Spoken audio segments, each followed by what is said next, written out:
नमस्कार। मैं हूं डॉक्टर वरुण प्रभा और स्वागत करती हूं आप सभी लोगों का अपने इस चैनल पर। आज की इस वीडियो में हम डिस्कस करने वाले हैं गामा ग्लूटामिल ट्रांसफरेज ब्लड टेस्ट के बारे में, यानी कि जीजीटी ब्लड टेस्ट के बारे में।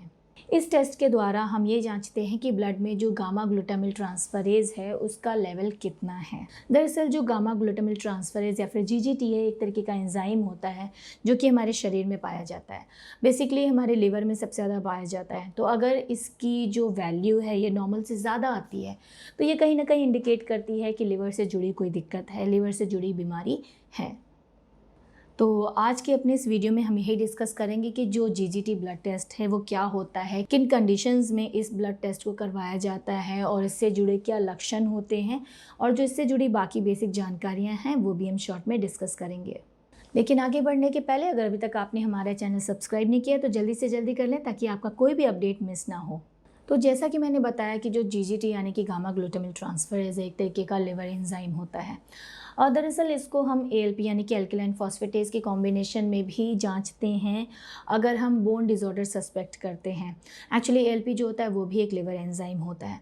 तो इनमें अगर कोई एबनॉर्मलिटी दिखती है तो उसके बाद जो एलएफटी यानी कि लिवर फंक्शन टेस्ट होता है, लिवर से जुड़े जो बाकी पैरामीटर्स होते हैं उनको भी जांचा जाता है। तो अब समझते हैं कि इस टेस्ट को करवाने से क्या बेनिफिट होता है। तो सबसे पहले तो अगर लिवर डिजीज़ या लिवर डैमेज के बारे में डायग्नोसिस करनी है तो ये टेस्ट किया जाता है।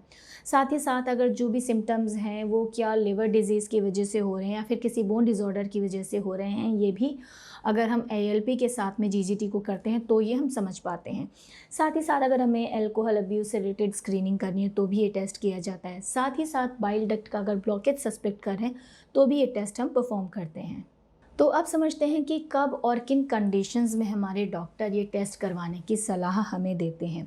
अगर हमारे डॉक्टर को लगता है कि जो पेशेंट है उसमें लिवर डैमेज या लिवर डिजीज़ से रिलेटेड लक्षण नज़र आ रहे हैं और वो सस्पेक्ट करते हैं कि लिवर से जुड़ी प्रॉब्लम हो सकती है, तो ये टेस्ट करवाने की सलाह हमें देते हैं। अब जानते हैं उन लक्षणों के बारे में जो बेसिक लक्षण होते हैं लिवर डिजीज़ से रिलेटेड।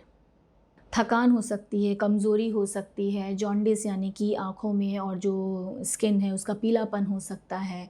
साथ ही साथ पेट में स्वेलिंग यानी सूजन और दर्द बना रह सकता है। उसके अलावा नोज़िया की प्रॉब्लम हो सकती है, वॉमिटिंग की प्रॉब्लम हो सकती है। साथ ही साथ लॉस ऑफ एपेटाइट यानी कि भूख नहीं लगने की भी कंप्लेन हो सकती है। तो अब समझते हैं कि इस टेस्ट को कैसे परफॉर्म किया जाता है और इसका नॉर्मल रेंज क्या होता है और क्या क्या प्रिकॉशंस प्रिपरेशंस इस टेस्ट को करवाने के दौरान हमें करनी होती हैं। तो जैसा कि हमने पहले डिस्कस किया था कि ये एक तरीके का ब्लड टेस्ट होता है। तो इसमें हमें एक ब्लड सैंपल की ज़रूरत होती है जो कि पेशेंट के एल्बो की वेन से लिया जाता है और जिसको फर्दर लैब में एनालिसिस के लिए भेजा जाता है। तो इस टेस्ट को करवाने के पहले जो भी एडवाइस आपके डॉक्टर देते हैं उस हिसाब से आपको फॉलो करना होता है, फास्टिंग या नॉन फास्टिंग। उसके साथ ही साथ जो भी आप मेडिसिन ले रहे हैं या फिर जिस भी तरीके के सप्लीमेंट्स का इस्तेमाल कर रहे हैं उसको अपने डॉक्टर को ज़रूर इन्फॉर्म करें उसके बारे में। अब जान लेते हैं कि इसका जो नॉर्मल रेंज होता है वो क्या होता है। तो इसका जो नॉर्मल रेंज है वो 5 to 40 यूनिट्स पर लीटर होता है। अच्छा, जो रेंज मैंने बताया ये लैब टू लैब वेरिएशन इसके वैल्यू में आ सकता है। तो जब भी आप अपना रिज़ल्ट देखते हैं, अपना रिपोर्ट देखते हैं, तो जिस लैब से आपने करवाया है उसका जो रेफरेंस रेंज है उस पर ज़रूर ध्यान दें, क्योंकि एक से दूसरे लैब में करवाने पर जो वैल्यूज़ होती हैं उसमें थोड़ा बहुत अंतर आना नॉर्मल है। उसके अलावा इस पॉइंट पे एक और इम्पॉर्टेंट चीज़ है ये कि आप जब भी कोई टेस्ट अपना करवाते हैं, किसी भी तरीके का कोई भी इन्वेस्टिगेशन करवाते हैं, तो आप हमेशा जो लैब या सेंटर होता है उसको हमेशा बहुत ध्यान से चुनना चाहिए।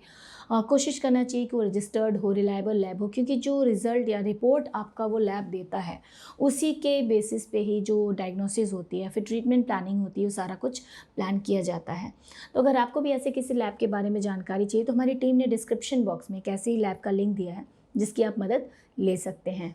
तो अब समझते हैं कि जो रिज़ल्ट या रिपोर्ट होता है उसका इंटरप्रिटेशन क्या होता है, उसका जो रिज़ल्ट होता है उसको कैसे इंटरप्रेट किया जाता है। तो अगर नॉर्मल से ज़्यादा वैल्यू आ रही है जीजीटी की तो वो लिवर डिजीज़ का कारण हो सकती है, जैसे कि हेपेटाइटिस हो सकता है, सिरोसिस हो सकता है, अल्कोहल यूज़ की वजह से लिवर में डैमेज हो सकता है। साथ ही साथ डायबिटीज़, पैनक्रियाटाइटिस या फिर कंजेस्टिव हार्ट फेलियर के कारण भी इसकी वैल्यू नॉर्मल से ज़्यादा बढ़ी हुई आ सकती है। उसके अलावा कुछ एक ड्रग्स या दवाइयाँ हैं जिसके यूज़ के कारण भी इसकी जो वैल्यू है नॉर्मल से बढ़ी हुई आ सकती है। इसीलिए मैं हमेशा कहती हूँ कि जिन भी दवाइयों का आप इस्तेमाल कर रहे हैं, चाहे वो ओवर द काउंटर ड्रग्स हैं या फिर प्रिस्क्रिप्शन मेडिसिन हैं या फिर किसी भी तरीके का कोई सप्लीमेंट ले रहे हैं, आप हेल्थ सप्लीमेंट ले रहे हैं, इसके बारे में आपको हमेशा अपने डॉक्टर को इन्फॉर्म ज़रूर करना चाहिए। वहीं पे अगर ये नॉर्मल या लो आता है तो वो लिवर डैमेज का साइन नहीं है। अच्छा, यहाँ पे एक इम्पॉर्टेंट चीज़ है कि जो आपका जीजीटी का रिज़ल्ट होता है वो कंपेयर किया जाता है एएलपी के रिज़ल्ट के साथ।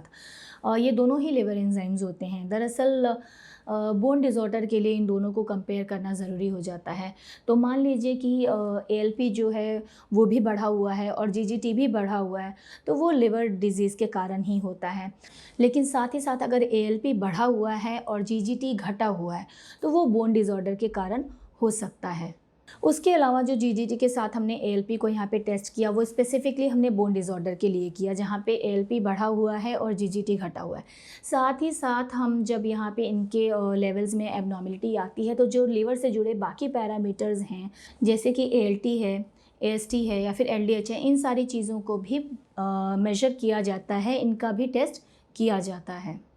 तो आज के अपनी इस वीडियो में हमने डिस्कस किया गामा ग्लूटामिल ट्रांसफरेज ब्लड टेस्ट के बारे में और इनसे जुड़ी जो बेसिक जानकारियां हैं उसके बारे में भी हमने शॉर्ट में डिस्कस किया।